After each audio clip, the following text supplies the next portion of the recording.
let's get into the final area to discuss, and that is the Notre Dame season that we think could be really, really good. What are the stumbling blocks? What are some areas of concern? And there are some. There are definitely some. There's one that I don't think that's being discussed in the chat is this notion that Mike Elko knowing Riley Leonard is advantage Texas A&M. I don't agree with that at all. Having been in a situation like that myself as a coach and a player, Mike Elko knows how to stop Riley Leonard in a Kevin Johns offense. He has no idea how Notre Dame is going to use Riley Leonard. And Riley Leonard is not stop Riley Leonard and you win that game like it was at Duke. It's a different animal. Also, Riley Leonard is going to have a much better idea of what A&M is going to do on defense than what Mike Elko knows of what Notre Dame is going to do on offense with this unique talent. So I think it's a bit of a wash. I don't think that is a reason to be concerned. And that has nothing to do with the way Mike Elko is. I'm just telling you right now, I've been in this situation. The player going to a new team has an advantage over the coach that he played for, whether the coach is still at his old school or the new school, because I know your scheme. I know what you like to do. I know your tendencies. I know how you like to defend me. That gives to me an advantage when you're trying to defend me and you don't know the weapons I have around me. You don't know how we're going to use those weapons. So I just think that's a little bit of a misguided line of concern, in my opinion, having been there as a coach and as a player at Notre Dame. And we just don't see this. We haven't seen this be an issue in college football, in my opinion, in these type of situations. So let's get to the 5 to me that are concerns.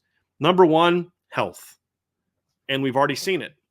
We've already seen Charles Jagusah go down with a season-ending injury. We know that Howard Cross has been dealing with some minor bumps and bruises throughout fall camp, things that he's been dealing with since the summer workouts. We know Benjamin Morrison's coming back from a shoulder injury. We know Mitchell Evans is coming off of a torn ACL. Eli Rarian has a shaky injury history. You look at a lot of these positions. Yeah, the depth is great, but how much do you really want that depth to be tested?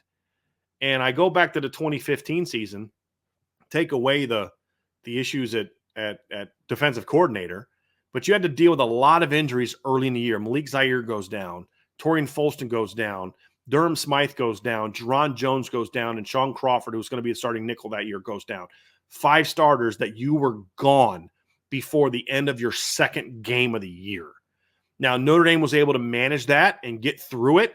But then as the year went on and more injuries mounted, they were less prepared to handle that depth. So then you go into the bowl game, you still don't have all those players that you lost, but now CJ Prosise is banged up, Sheldon Day's banged up, Joe Schmidt gets banged up.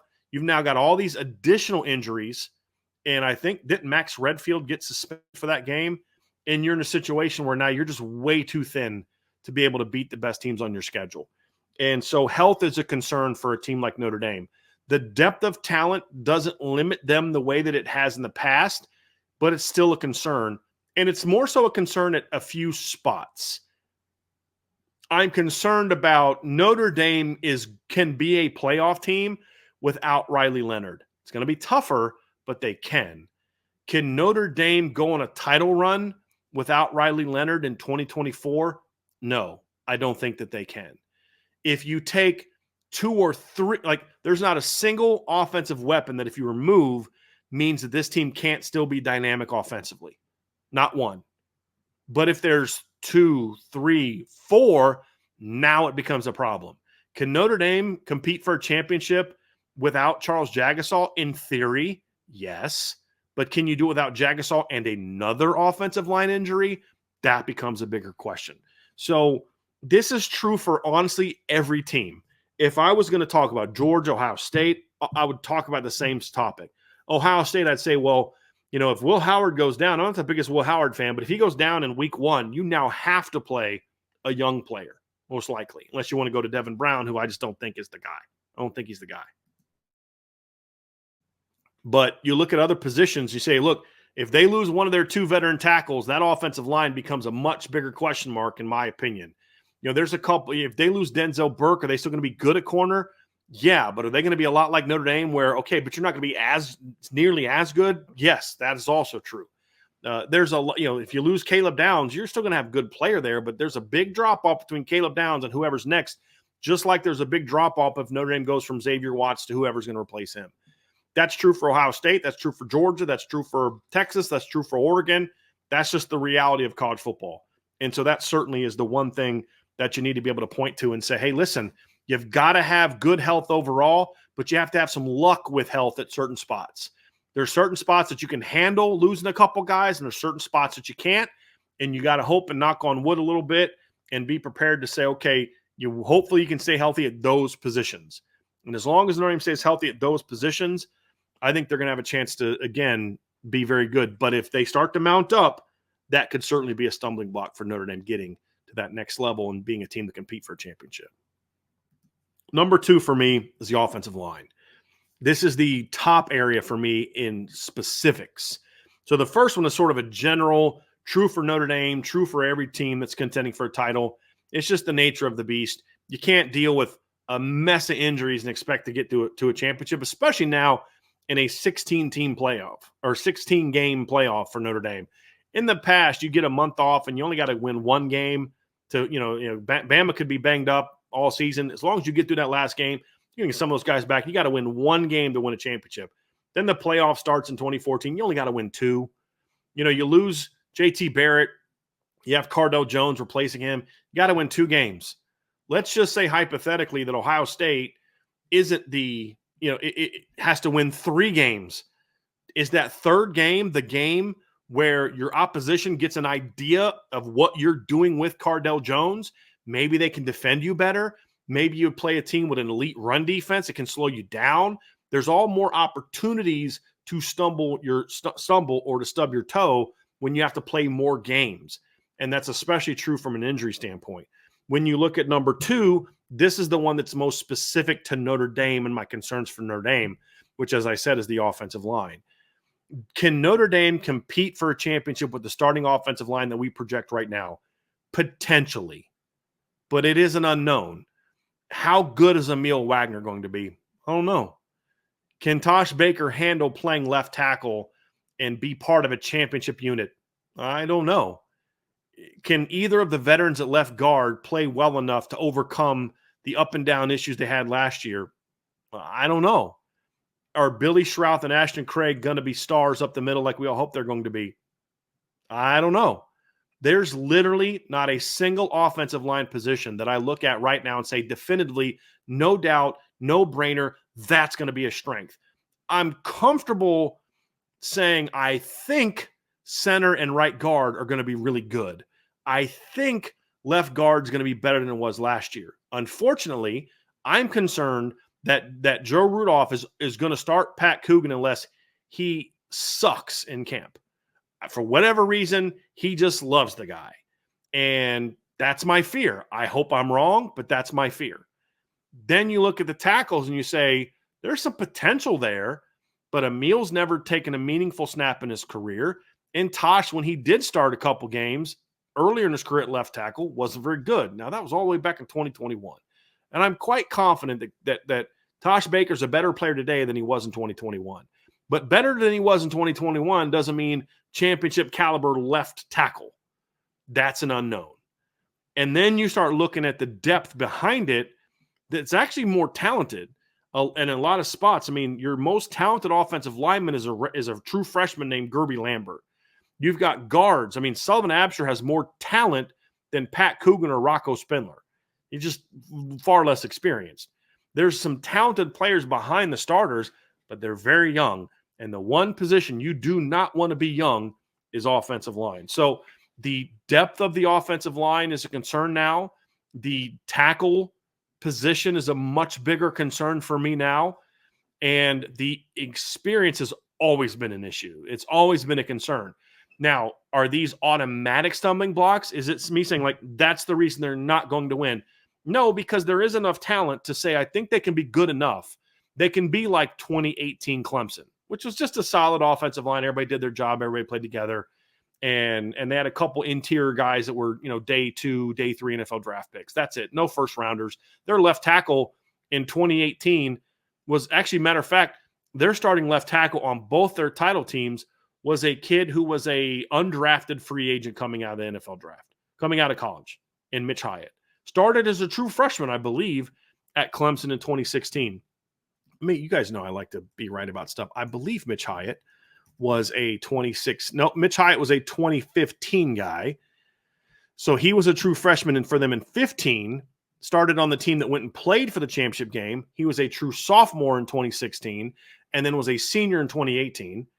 And 4-year starter, played in 3 title games at left tackle, undrafted free agent coming out of high school. Not because of injury. He just wasn't that great of a player. But that Clemson line under coach, I think it was Robbie Caldwell, I think was their offensive line coach.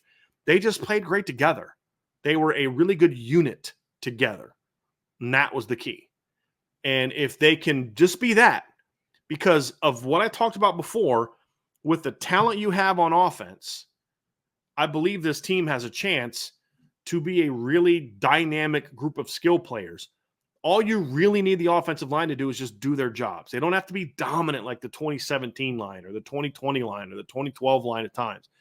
Just 15 line. Just do your job. Just play well. Just do your job. Play together. Don't give up bad misses here, bad sacks there, whiffs there. Just be solid. And if you're solid, there's enough talent everywhere else that you can still be really good. Now, if they play beyond solid, that only raised the bar. But if I'm looking at it right now, there's no single position group by itself that I look at and say, that's a concern with the way that it's structured today. There's some positions. Somebody in the chat, I'm not sure who it was, said that they're worried about the depth at safety. Agree. If you lose one of your veterans, I'm a little concerned about that, because now you're forced to put a Don Schuler and Luke Talich in the game. And I think those are good football players. But I love those two guys in the role that they're in right now, rotation guys and all that. But if you thrust them into now they have to be the guy, are you going to be as good there? It's a big question mark. What if you lose? What if Xavier Watts is one of the guys you lose? It's a big drop off. But that's a if situation. If this happens, if this bad thing happens, if this bad thing happens, I'm concerned about that. This is the only position on the entire team that I look and say right now, the way it is right now could potentially be a stumbling block. That's it. No other position to me fits that bill except this one, which is why this is a huge year for Joe Rudolph. Huge year. He's going to have to coach his butt off and be willing to maybe take some chances that he wouldn't in past years, because if you're young overall, then maybe it's better to say, look, let's take a chance on the talent as opposed to the more consistent guy, because we're going to have some of those mistakes anyway. We need to get our best butt kickers on the field, and that's something he's going to have to strongly consider when he's talking about putting this line together. That's the one big concern that I have for this Notre Dame football team from a positional standpoint. Next up on it for me is big game pass rush. You could even define it even more narrow as big moment pass rush. There have been times the last 2 years the pass rush was great, and the pass rush was especially great in big moments. The way that Notre Dame's pass rush completely engulfed Caleb Williams last year and made him look not just human, but bad, like really, really bad, was huge. And they did it in big moments. There were some times early and at times against Ohio State where Kyle McCord had misses of guys that were maybe slightly open, but he couldn't get it there because Notre Dame got pressure on him. But on the final drive of the game, when they needed big stops, needed big plays, the D-line and the pass rush more so could not get it done. Clemson, pass rush could not get it done when it needed it most. Just couldn't. Ohio State, fourth quarter, 2022, pass rush just couldn't make stops when they needed to. Caleb Williams in 2022 could not get him down with your pass rush in that big moment. There have been some times where the pass rush in the biggest moments in the biggest games has not been good enough.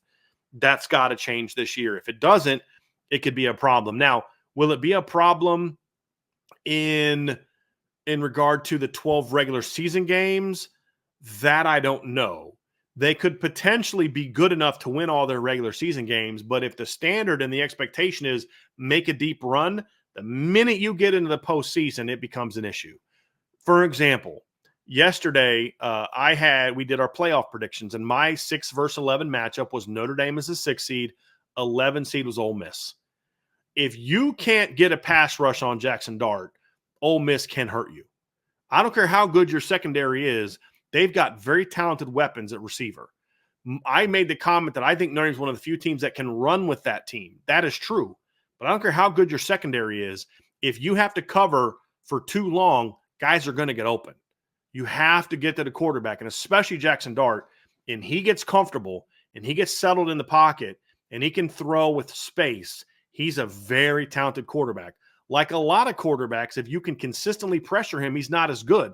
He becomes far less accurate. His decision-making struggles, and he can get in some tough spots. That's true for a lot of quarterbacks, but he can hurt you more than most quarterbacks if you don't get pressure, not just as a thrower, but also as a guy that can scramble a little bit. So that's a game where your pass rush is going to have to be really good, really good. Round 2, I had him playing Clemson.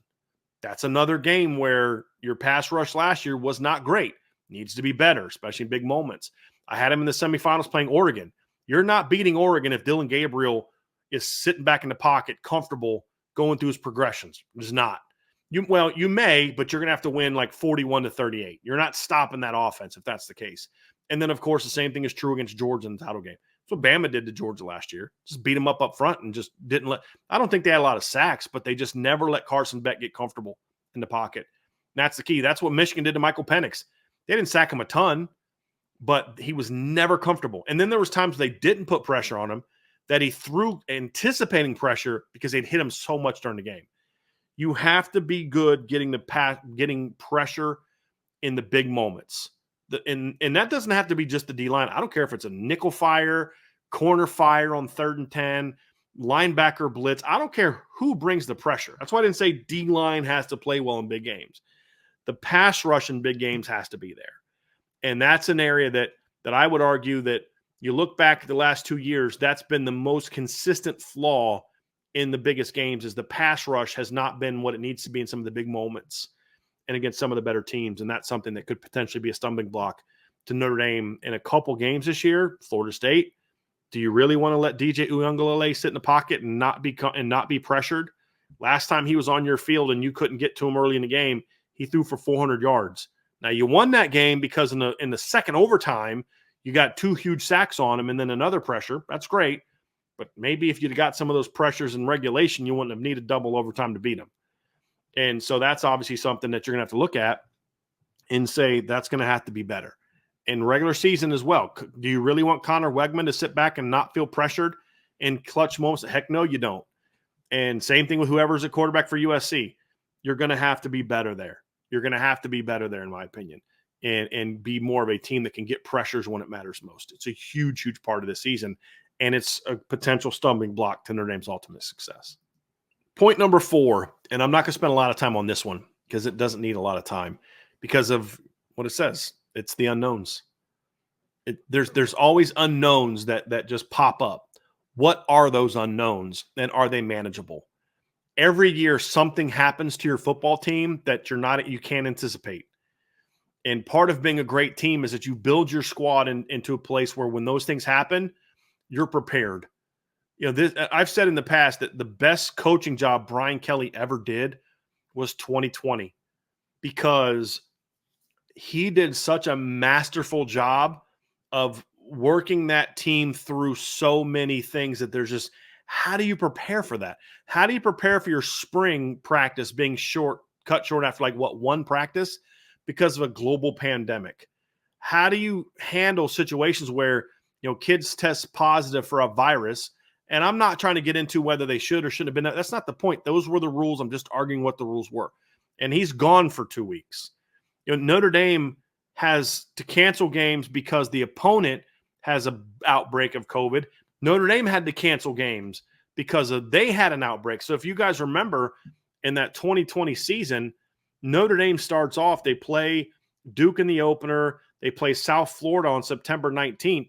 They didn't play another game until October 10th against Florida State because they had their own outbreak that they had. I think they had to move the Wake Forest game back, and then that ended up getting canceled anyway. And it just, there's so many unknowns that popped up. You lose your starting center, then you lose your backup center, and you have to overcome that.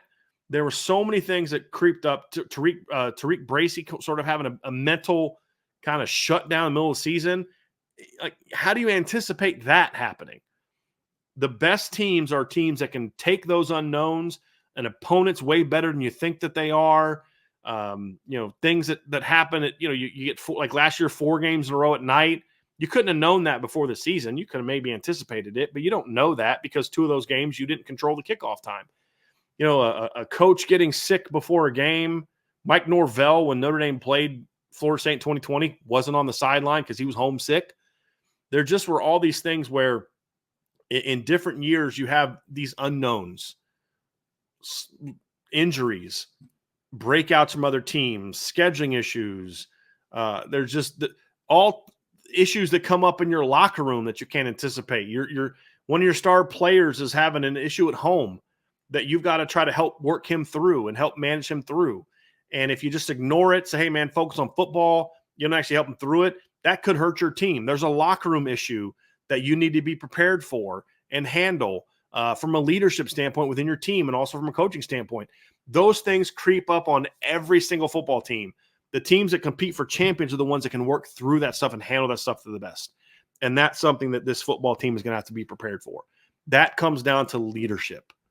We don't know what kind of leadership this team has. It's still being established right now. That's part of one of the main priorities of camp is to really solidify the culture of your football team. You've been working on it for months. It really takes hold or doesn't now. And that's what I mean when I talk about unknowns. And then the 5th part also ties into this, and it's mentality. What is your mentality as a football team? Do you have that dog mentality where you say, hey, look, I don't really care what you do, what you bring. We're better than you. We've worked harder than you. We're smarter than you. We're going to outfight you. We're going to out-hit you. We're going to out-execute you. We just have that supreme confidence, and then we go about our business every day like champs. What does that mean? Does that mean like strutting into the room like Conor McGregor or that gif with Vince McMahon from back in the day? No, it's not a false enthusiasm. It's a real confidence. I think back to 2017 when Notre Dame lost to Georgia. And I remember watching the interview with Drew Tranquill afterwards, because honestly, it kind of felt like a Mr. T moment from Rocky 3. You guys remember that? And Drew Tranquill basically said after that loss to Georgia that he felt sorry for their upcoming opponents because they were gonna catch it. Basically, I can remember he said pain or whatever he said, but he looked at it and was like, "I feel bad for them." Well, it's fine to say, it's a great quote, but they backed it up. They won their next game by 29 and ran for over 500 yards. Their next game they won by 20 on the road against a 10-win Michigan State team. Weren't 10 wins at the time, they became one. Beat them by 20. You beat your next opponent by 35. Your next opponent by 23 without your starting quarterback. Your next opponent was a number 12 team in the country. You beat them by 35, ran for 377 yards. Your next opponent you beat by a ranked opponent you beat by 21. Your next opponent you beat by 11, and it wasn't that close. Like, they went on that run because of the mentality of the leadership of that team. They had that mentality. Now, that season also faltered for the same exact reasons because there were other parts of the team that didn't have that mentality. Head coach, some other positions. So when you face that Miami moment and the bus is being rocked before the game, they're throwing rocks at your bus and all that kind of stuff, which players have said happened, they didn't have the mindset to say, this is going to galvanize us, right? Like 1987, Miami ran through the Notre Dame huddle and they didn't do anything about it. They kind of punked and Miami stomped them. 1988, they said, nope, not doing it now. Now, I'm not saying it's good to have a brawl, but they set the tone, say, look, this is our house. Like, you don't come here. I don't care who you are. I don't care how many games in a row you've won. I don't care if you're the defending champs. This is our house. This is Notre Dame Stadium. This is where we play. This is our place. You're disrespectful on our field. We're going to go out there and make you pay for that for the next 60 minutes. Like that's a championship mentality. The next year, Lou Holtz basically bashes him into Like, you're not gonna do this. You're not gonna do this. And they play. And Lou Emoji explains to me, he's like, he was so adamant about not playing, not falling into the. He got so much crap for the fight against Miami that he sort of kind of tamped it down, and they didn't come out with that same fire the next year. And Miami whoops them in the second half to give up the third and 40 something, and then Miami pulls away from it. Like, that mentality of where your football team is so important. If you truly believe that we're better than Georgia, you may not be, but if you believe it and you prepare like it and you're a good enough football team, you can give yourself a chance to win those football games. But if you go into a game, and I pointed this out from my own career, first year as a coach, we're a great football team. We're 11-1. We won our first 2 playoff games. We won our first playoff game. We flew down to Texas, beat Hardin Simmons on the road. They had a receiver on their team that played in the NFL, Kirk Rogers. Great team. Beat them in overtime. Round 2, we go on the road again. We play the number 2 seed in our bracket. We beat them 41-0. We were great. Got Mount Union coming up. And I've said this before. We thought we could beat Mount Union. They knew they were going to beat us. And as soon as things kind of started going a certain way, you could tell the difference in the team that thought they could win and the team that knew they were going to win. And we ended up losing by 28 points. And I looked at the end of the game. I was like, I don't know what we say to our kids. They played hard. They did it. That team was just better than us, and we didn't know how to handle that one, right? That's very true. That's a big part of football. You got to know you're good and then know what it takes to be the best version of yourself. Right. And that's what the great teams have, is that mentality. Starts at the top with the head coach and the coaches, goes down to your leadership and your veterans, and has to bleed through your whole football team. You have to be pointed in the right direction. Football has to be more important to you than partying on the weekends. If that's what you guys decide to do, if doing certain things and activities is more important to you than being as mentally prepared as you can be for this big game coming up, then you know what? You are not a champion, and your team won't be. What kind of leadership do you have? Is it just a couple guys that are doing that? Is it a big chunk of guys that are doing that? Those things all factor into what kind of football team you're going to be. And for a team like Notre Dame, who maybe doesn't have quite as big of a margin for error as Georgia and maybe some of those other teams, these last 2 things, the unknowns, the mentality of your football team, your leadership, your character, your culture, those things could tell the difference between we're almost as good enough to play with you and we beat you. And that's where I look at this football team, is that is going to be something that either makes this team or breaks this team. If they thrive in this area, they will reach their potential. If they don't, they will not reach their potential. And that is a big reason why some of those great Notre Dame teams that we've seen in recent years, or not great Notre Dame teams, talented Notre Dame teams, underachieved because they didn't have enough of this, whether it was at the coaching level or the player level, wherever it was missing. And that's why when things really hit the fan, they could not see it to the end and finish the way that they needed to finish. Yeah, it went great after Georgia for a couple months, and Miami happened and your team completely fell apart. And that's what we've got to learn about this football team and see what they can be. Before we get out of here, I do have a few super chats, 3 actually. Number 1, Anthony Solomon, thanks for flying solo today, Bryan. You are welcome. Lucky Ducks 512, thank you for your super chat as well. Dates for Peacock's Here Come the Irish docuseries, August 29th, episodes 1 and 2. December 5th, episodes 3 and 4. December 19th, episodes 5 and 6. January 16th, episode 7, just announced. Yeah, I saw the tweet with the preview, but I haven't seen the preview yet. I haven't had a chance to watch that yet. So thank you for putting it out there. And then super chat from AST12321, thank you very much. If your only choice in next 10 years was 2 Michigan-style titles that nobody outside the Indy fandom respects or regularly making the top 4 but not winning a natty, how do you go? Well, if it's Michigan style in that they won because they cheated, I don't want to win that way.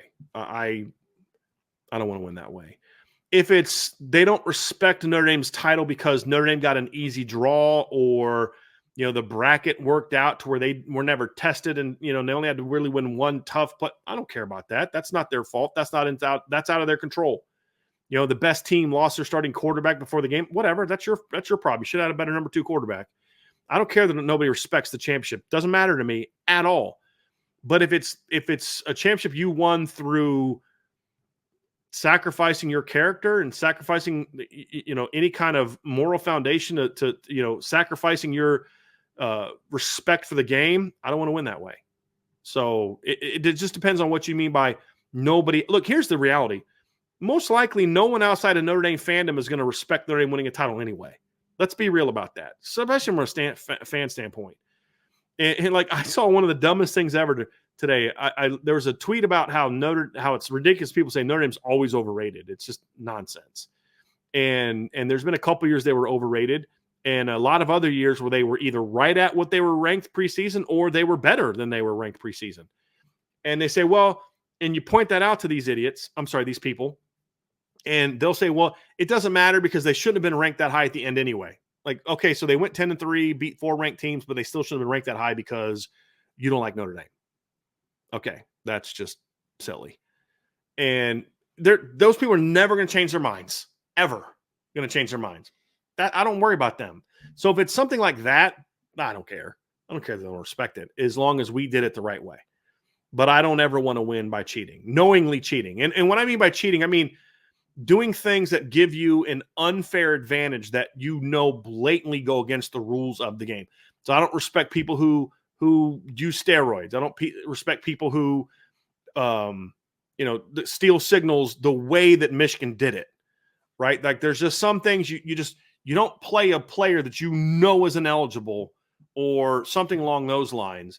If you don't purposely make the wires go out on the headsets of your opposing team to gain it, that's cheating, right? I don't want to win that way. If I'm not good enough to beat you when we stand toe to toe, mano a mano, then I don't deserve to win, right? I don't respect winning because the other guy, I cheated the other guy. I don't want to, I don't want to, like, it's okay. I'll put I'm the best website in Notre Dame football because I hired a hacker and paid him $1 million to make all the other websites go down. Guess what? I have the best website, numero uno, yay, Irish Breakdown. Well, I didn't really do anything except cheat, right? I want to be the best because the work we put in, the content that we produce, the all the different things go into, because we earned it. And if you don't truly earn it, if you're just not good enough and you've got to go do these things or these things to gain an unfair advantage to cheat the game, then I don't respect that. I don't want to win that way. That's just my opinion. Some people don't care. If you're not cheating, you're not trying. Screw that. Like, I don't respect that. I wouldn't enjoy winning that way. I wouldn't. And that's a bummer. I wouldn't want to win that way. So my answer would be I'd rather make the top 4, not win a natty. If I'm not good enough to win a natty over the next 10 years, then I'm not good enough to win a natty. If I have to cheat to win one, then I wasn't good enough anyway, because I had to cheat to win it, and it wouldn't mean anything to me. So that's kind of how I look at it. So thank you for that super chat. I appreciate you very much. And it's a fair question. I'd be curious what people in the board feel about that one. So, yeah, very, very, very curious about that one. So anyway, that's going to do it for today's show, everybody. Hit that like, hit that subscribe, hit the notification bell, share this podcast, give us a 5-star review on all your favorite platforms. We'd greatly, greatly appreciate that. And of course, sign up for the message board at boards.irishbreakdown.com. If you are someone who still thinks our website, some people say, well, I went to this SI and you weren't there anymore. irishbreakdown.com. That's the easy way. Just type into your chat, irishbreakdown.com. That's going to take you to our free site. Boards.irishbreakdown.com is going to take you to our premium message board. You don't have to worry about, are you filled with SI or you filled with Athlon? None of that matters in regard to the website. It's irishbreakdown.com. That'll take you to our website. And so make sure that you have that bookmarked, irishbreakdown.com, because wherever we are, you will always find Irish Breakdown at irishbreakdown.com. Definitely check that out. Have a great day, everybody. IB Nation Sports Talk will be back at 5 o'clock tonight. I'll be back tomorrow. We're going to have a practice report at 1 o'clock. We'll do our buy-sell hold tomorrow. You guys are going to get a chance to meet Trevor Trowbridge, who is one of the new writers that we had. Got a chance to, me and Vince were talking with him yesterday, got his mic all set up. He's ready to rock and roll. Can't wait till you guys get a chance to meet Trevor and we get a chance to talk ball with him. I'm going to throw him kind of into the deep end with a buy-sell hold tomorrow. It's going to be a lot of fun. I look forward to it. I will see you all again very soon. Thank you all so much for joining me on the Irish Breakdown Podcast.